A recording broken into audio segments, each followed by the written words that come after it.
건강 A to Z 이번 시간에는 행복한 노년 앞에 무릎 꿇게 만드는 퇴행성 관절염에 대해 알아본다.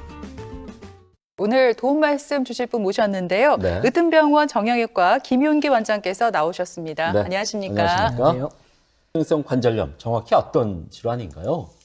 예, 퇴행성 관절염의 정의는 우리 무릎 관절 내의 관절 연골이 닳아 없어지면서 통증, 부종, 변형 등을 일으키는 병입니다. 또 앞서 이 여성이 남성보다 이 질환으로 고생할 확률이 높다고 하셨잖아요. 그 이유가 또 궁금하거든요. 네.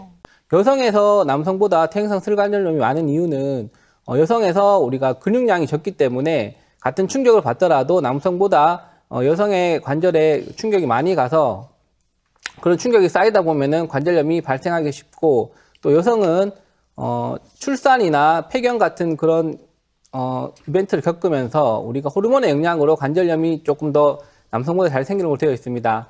그리고 또 여성은 이제 해부학적으로 골반이 조금 넓기 때문에 남자보다 우리가 이제 그런 물리학적인 특성 때문에 관절염이 조금 더 올 수가 있습니다. 제가 볼 때는 이 뚝뚝 소리가 일종의 이 적신호, 경고음이 아닐까 싶은데 어떤 증상이 나타나면 이 퇴행성 관절염 의심을 해봐야 될까요? 네. 퇴행성 관절염의 증상은 제일 흔한 게 통증이고요. 특히 초반에는 계단이나 언덕길, 등산 다닐 때, 쪼그려 앉을 때나 양반다리 할 때, 뭐 앉을 때, 일어설 때, 이럴 때 통증이 주로 많이 발생하게 되고요.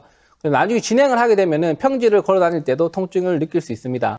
퇴행성 슬관절염의 진행 과정을 엑스레이로 좀 보시면요. 1단계에서는 우리가 관절 간격이 잘 유지가 되는 걸 볼 수 있는데, 2단계부터 이제 안쪽에 내측 관절 간격이 조금씩 감소를 하기 시작하게 됩니다. 그래서 3단계로 가시면은 이제 관절 연골이 더 많이 따라서 관절 간격이 더 많이 감소해서 서로 뼈끼리 붙기 직전까지 가게 되고요. 서로 뼈끼리 붙어서 관절 간격이 아예 없어지게 되면은 이제 4단계라고 볼 수 있습니다. 이제 무릎 연골은 한번 손상되면 스스로 재생되지 않기 때문에 반드시 이렇게 치료를 받아야 된다면서요? 네.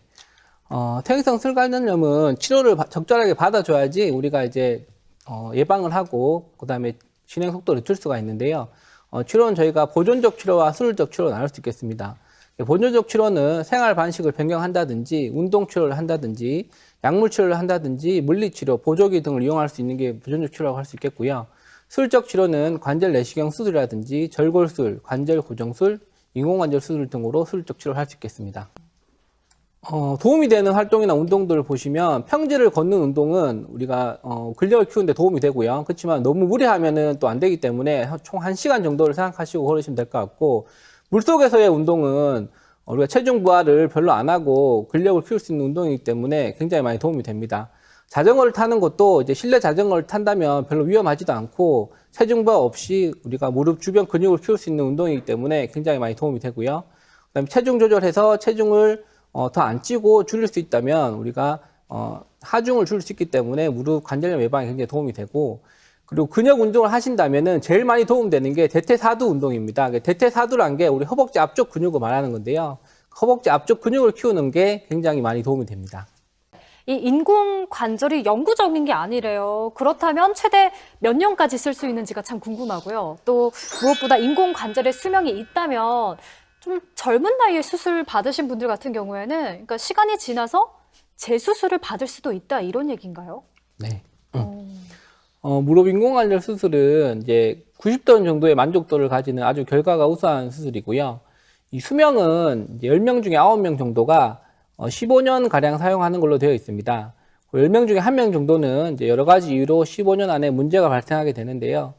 그렇지만 이제 그 15년이 정해진 기간은 아니고 자기가 무릎을 잘 관리만 한다면 15년 이상도 훨씬 많이 쓸 수 있고요. 관리를 잘 못하게 되면은 15년 안이 아니라 훨씬 더 짧은 기간에 문제가 생길 수도 있습니다. 또 우리가 네. 주변에 보면 퇴행성 관절염으로 다리가 안쪽으로 좀 많이 휘어 있는 분들을 보게 되는데 네. 이런 분들은 결국 이 인공관절 수술을 받을 수밖에 없잖아요, 원장님. 그런데 이분들이 자기의 무릎을 또 관절을 지킬 수 있는 마지막 또 시술이 있다고요. 네. 절골술인데요. 절골술은 그 말 그대로 휜 다리를 똑바로 펴주는 수술입니다. 이 체중 부하선이 무릎 중앙에서 약간 바깥쪽으로 가게 되면서 체중 부하를 많이 분산시켜서 관절염 진행도 예방하고요. 그리고 나중에 나이가 들어서도 인공관절 없이 자기 관절을 오래 쓸 수 있는 그런 효과를 볼 수 있습니다. 지금까지 이 시간 도움 말씀에 으뜸병원 정형외과 김윤기 원장께서 수고해 주셨습니다. 네. 오늘 고맙습니다. 고맙습니다. 감사합니다.